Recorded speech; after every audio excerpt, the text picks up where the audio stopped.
Dear students, most welcome to all of you in your English class. Today we are going to revise the poem A Legend of the Northland,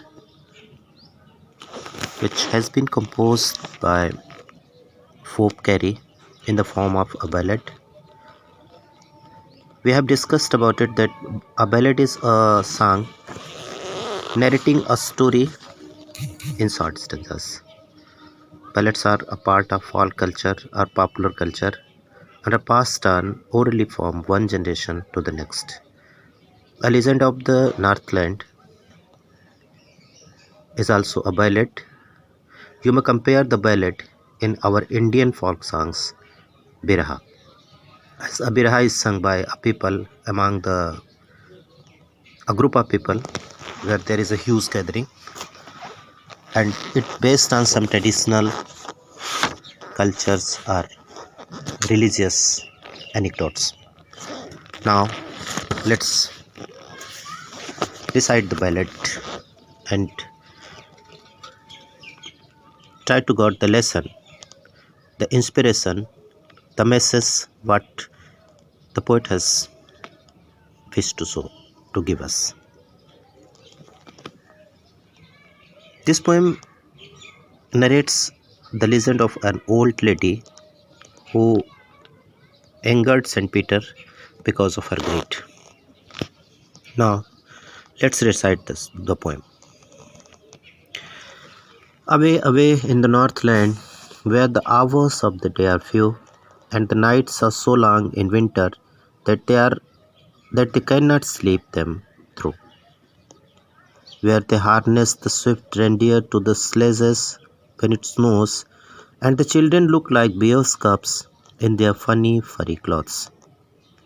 They tell them a curious story. I don't believe this true, and yet you may learn a lesson if I tell the tale to you. As I have mentioned earlier that these three stanzas are just as introduction of the ballad. The poet is depicting here the picture that how the story is going to happen, how the instant is going to take place. Away, away in the north land, where the hours of the day are few, where the hours of the day are few. There are few hours of the day are left. It means it's time of the evening. It's getting to be evening time, and the nights are so long in winter that they cannot sleep them through. And the nights are so long in winter since it's cold time and snowfall is very normal here. So the night starts very soon in the evening and it does not last ever early in the morning. So the nights are so long that they cannot sleep them through. The time span of the night becomes so long that the people gets bored and they cannot sleep for such a long period. In this way, the first stanza comes to the conclusion. The place is Northland, the time is of the evening, and the nights are so long in winter that they cannot sleep through. Where they harness the swift reindeer to the sledges when it snows, and the children look like bears' cubs in their funny furry clothes. This stanza shows how the people are getting ready to start their day. Where they harness the swift reindeers, they are harnessing. Harnessing means to binding their reindeers with their belts or strings to the sledges. Sledge means a type of cart which is used among the snow falling side areas where there is huge snowfall, and it is stressed by some reindeers, yaks or dogs. Where they harness the swift reindeer to the sledges, the people are getting their sledges ready, the people are getting their carts ready, and they are tiding their reindeers with their sets when it snows, and the children look like bears' cubs. While it's snowing, the people are making their reindeers ready by giving them tight fitting, and the children look like bears' cubs, and the children are looking just like the cubs of bear in their funny furry clothes because they have dressed up in completely furry clothes which are looking so funny. Then then tell them a curious story. I don't believe this too. And after that, they are telling a curious story. Curious means a very unusual or strange story. I don't believe this true. The poet is himself saying that this story doesn't seem true to me, but you may learn a lesson if I tell the tale to you. But he's insisting that you may get some lesson, some useful instructions for you if you are listening the story, if you are listening the tale. Tale means a story. Carefully. Now the real story starts. Once, when the good Saint Peter lived in the world below and walked about it, preaching, just as he did, you know. Once, when the good good Saint Peter, lived in the world below, when the Saint Peter, who was good by gesture and by behavior, lived in the world below, when Saint Peter was living below in this world and walked about it, preaching, and walked among the people just for giving them the message of Jesus Christ, just as he did. But it means that this was his habit to do so. We know very well. He came to the door of a cottage in traveling round the earth. While he was traveling among the human residing areas, he came to the door of a cottage in traveling round the earth, where a little woman was making cakes and baking them on the hearth. A little woman was preparing cakes and was baking them on the hearth. Hearth means the fireplace where we put our breads and cakes warm and hot. And being faint with fasting, for the day was almost done, he asked her from her store of cakes to give him a single one. And being faint with fasting, since Saint Peter was very weak and he had not taken meal for a long time, so he was very weak. He was almost losing his consciousness due to his fasting, due to his hunger. For the day was almost done, because he has passed the all throughout the day without any food. He asked her from her store of cakes to give him a single one. So Saint Peter requested him to give him a single cake from her store.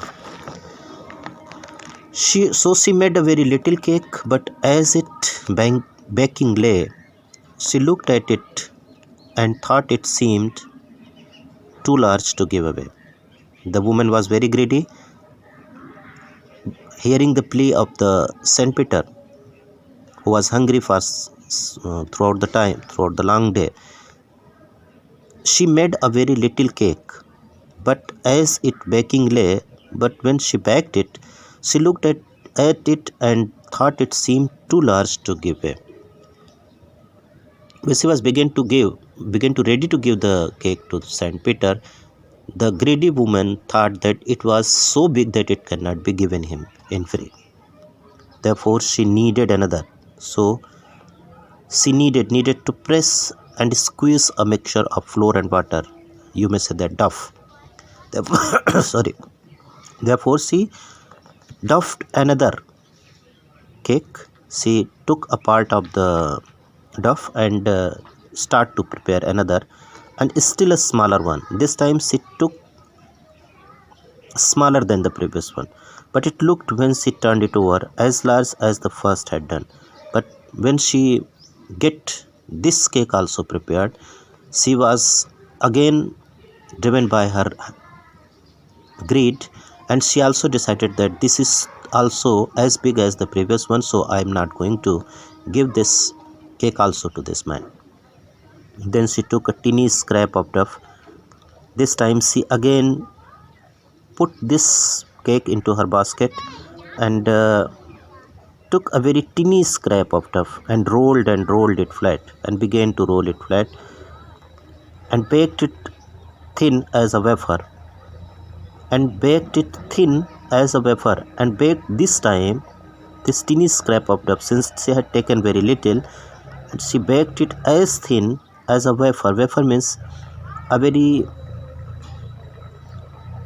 small and slick piece of biscuit, very thin, very dry biscuit, which is taken with ice cream, and baked it thin as a wafer, but she couldn't part with that.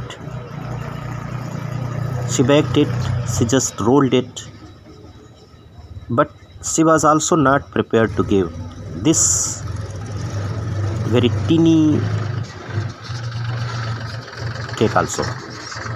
For she said, my cakes that seem too small, and she said that my cakes that seem too small when I eat of them myself. When I eat myself, the cakes seem too small, when are yet too large to give away, but I give it to someone, it seems too large for me that I cannot give them. So she put them on the shelf. So this time also she put this cake into herself. By now we have noticed that the woman was greedy. She was trying to save her cakes, even a small teeny duff also she was not ready to give him, and so Saint Peter became annoyed. The good Saint Peter grew angry, for he was hungry and faint, and surely such a woman was enough to provoke a saint. Good Saint Peter grew angry, and he was hungry and faint, and surely such a woman was enough to provoke a saint. The woman provoked means instigated, getting annoyed the Saint Peter, and he said, you are far too selfish to dwell in a human form. Young Saint Peter cursed the young lady that you are so selfish that you cannot dwell in a human form. You are not able to live in the form of a human because you are driven by extreme greed. To have both food and shelter and fire to keep you warm. You are enjoying the gifts of food and water, food and shelter, and fire also to keep yourself warm. This gift of God is given only for human beings, and since you are too greedy to be treated as a human being, and so you are not fit, you are unable to enjoy these facilities given by God. Now you shall build as the birds do. Now you shall build as the birds do. Since you are picking the very small loaf, just like a bird, and shall get your scanty food. So you got turned into the bird and take the meager food amount as you have tried to give me by boring and boring and boring all day in the hard dry wood. You will only search for your food in this dry wood. You will sweated heart just for in search of you this scanty food. Then up she went through the chimney, never speaking a word, and out of the top flew a woodpecker, for she was changed to a bird. Then up she went through the chimney. Up she went through the chimney, never speaking a word. So after St. Peter's curse, the woman left the place and went to the chimney, never speaking a word, and out of the top flew a woodpecker. And from the top of the chimney, a woodpecker flight. First, he was changed to a bird, because as a curse of the Saint Peter, the greedy lady has been turned into a woodpecker. She had a scarlet cap on her head, and that was left the same. While she was baking the cakes, she had a scarlet cap on her head, and that was left the same. You have also noticed woodpecker that there is a scarlet on the top of its head. The poet is assuming that this scarlet was just the scarlet cap of the Great Lady, but all the rest of her clothes were burnt black as a coal in the flame. But all the rest of her clothes were burned black as a coal in the flame.